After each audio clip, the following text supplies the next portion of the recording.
de Madame Patachou. C'est l'étude de Madame Patachou. C'est l'étude de Madame Patachou. Madame Potage.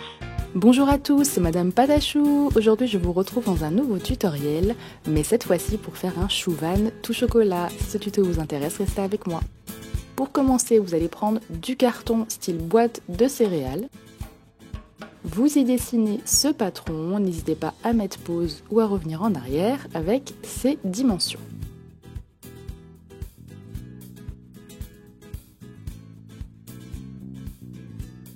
Ensuite, vous le découpez et vous allez marquer tous les angles avec un scalpel ou un cutter.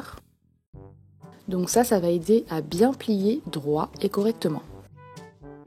Ensuite, vous effacez les traces de crayon à papier et on vient plier sur tous les endroits pré-découpés entre guillemets pour pouvoir les plier plus facilement. Je suis désolée si j'ai une voix un petit peu bizarre, j'ai un petit peu mal à la gorge ce matin. Ensuite, je vais venir coller ma boîte au pistolet à colle puisque la prise est plus rapide et je vais coller seulement un côté, pas les deux. Je pense que tout le monde sait comment coller une boîte.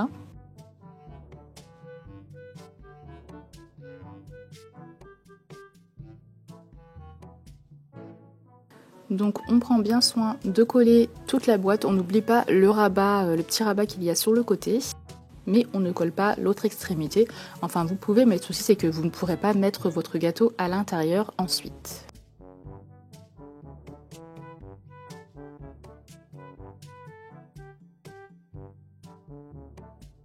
Voilà ce que ça donne une fois que la boîte est collée. Ensuite, je vais prendre du gesso, donc c'est un enduit, c'est une sous-couche on va dire pour la peinture acrylique qui est vraiment très pratique et qui lisse toutes les surfaces. Donc c'est Marie de la chaîne Marie Go Round Craft qui m'avait conseillé pour mes miniatures, enfin pour les petites pièces miniatures.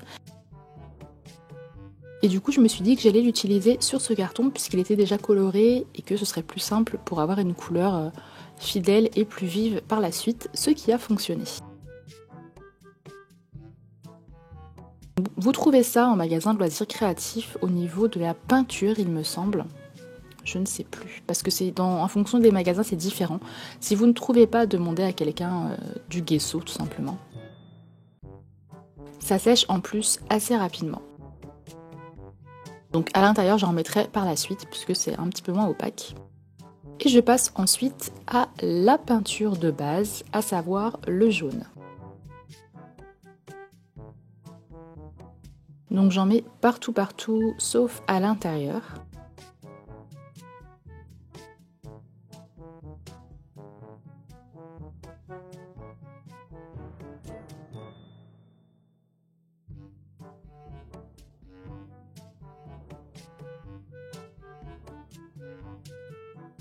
Une fois qu'on en a mis partout, voilà ce que ça donne. Donc la couleur jaune est quand même assez vive, beaucoup plus vive que si on l'avait mis sans le gesso.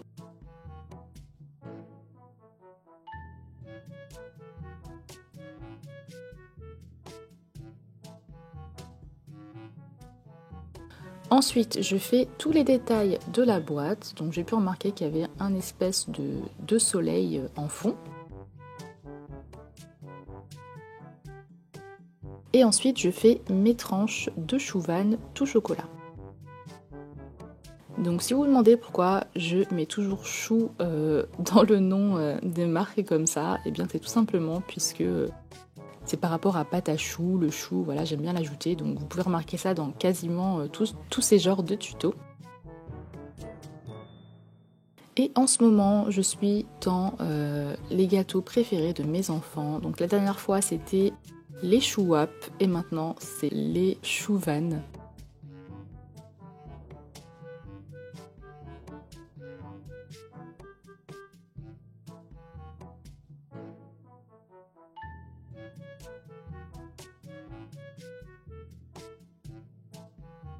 Ensuite, j'entoure le soleil de blanc que je vais venir légèrement estomper.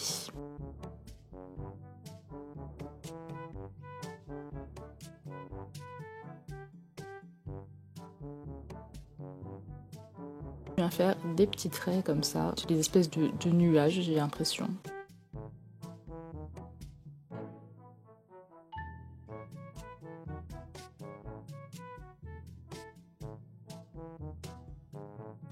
Et je continue avec la décoration. Donc il faut toujours bien attendre que ça sèche. Donc là, voilà, j'ai pas assez attendu. Je suis toujours trop pressée.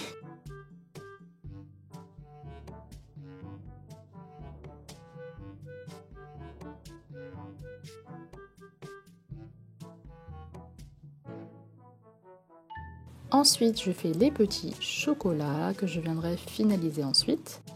Et là, j'ai écrit Chouvan au Dotting Tool, donc je vous conseille de faire ça ou à l'aiguille parce que c'est plus simple pour ne pas faire une trop grosse écriture. Et pour une fois, j'ai pu mettre tout ce que je voulais, je n'ai pas oublié de lettres.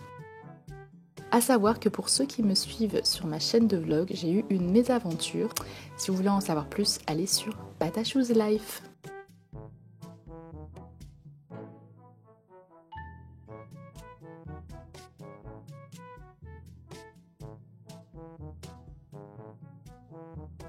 J'ajoute les petites étiquettes qui donnent aussi de la couleur et de la vie au paquet. J'ajoute tout chocolat. J'entoure mon logo de blanc. Je détourne comme ça toute l'écriture Chouvan avec de la couleur chocolat.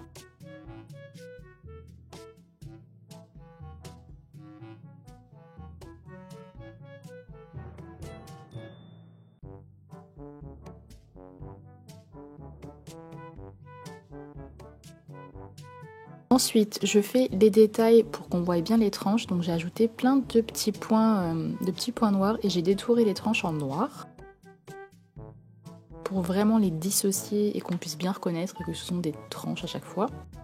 Ensuite, j'ai ajouté des petits points de marron clair, puis des points noirs. Voilà, j'ai vraiment alterné. Et ensuite, j'ajoute un petit truc bleu où à la base, il y a écrit un magnet dans ce paquet. Voilà. Je fais de même avec une couleur plus claire pour les petits carrés de chocolat. Une fois que mon bleu a séché, je continue. Donc le reste de la décoration, je l'ai fait comme ça, je ne vous ai pas montré parce que sinon ça allait être un petit peu trop long.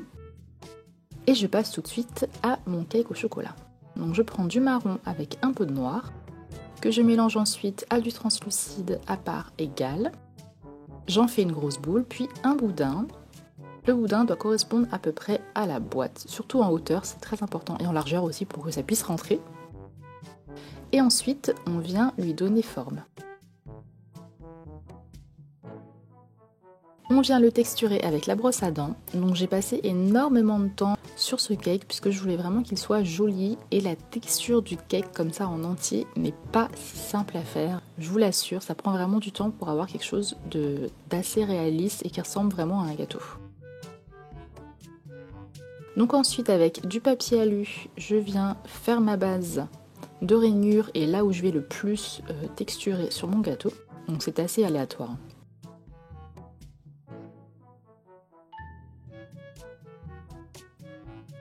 Ensuite, avec mon aiguille dans ces rainures, je viens faire une texture de biscuit. Donc, je vous invite à aller voir ma vidéo sur les textures si vous ne l'avez pas encore vue. Dans cette vidéo, je n'ai pas ajouté la texture de l'alu, mais je pense que j'en ferai une autre vidéo plus tard. Mais ça me semble pas la plus importante puisqu'elle est quand même assez simple. Ensuite, je vais texturer entre les deux rainures comme ceci. Je repasse de la brosse à dents dessus. Et ensuite, je vais créer plein de craquelures, comme ça avec mon aiguille en faisant des petits points. J'ajoute ensuite plein de petits points sur mon cake, donc vraiment le moindre détail est important. Je viens creuser un petit peu ici et là et je viens ajouter des craquelures plus profondes. Donc c'est vraiment important de varier la texture, la profondeur de la texture, d'aller dans tous les sens, que ce soit aléatoire.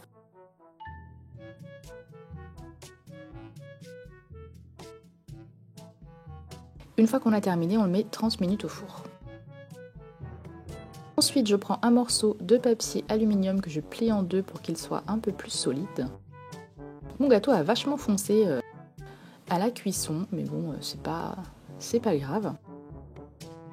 Et je vais essayer de lui créer une petite caissette avec l'aluminium.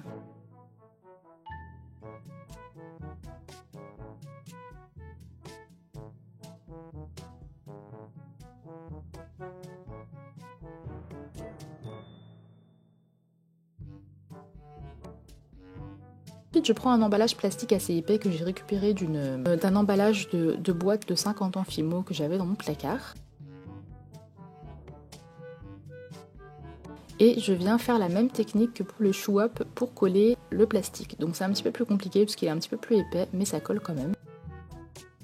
Et voilà ce que ça me donne pour mon cake. Ensuite, j'utilise le vernis glacificateur de Cléopâtre pour ma boîte. Donc c'est un petit peu blanc, mais c'est tout à fait translucide une fois que ça a séché. Et voilà, j'ai terminé mon chouvan et j'en suis très très fière. Je peux le sortir de la boîte. Donc ça, je me suis amusée à le faire au moins une dizaine de fois.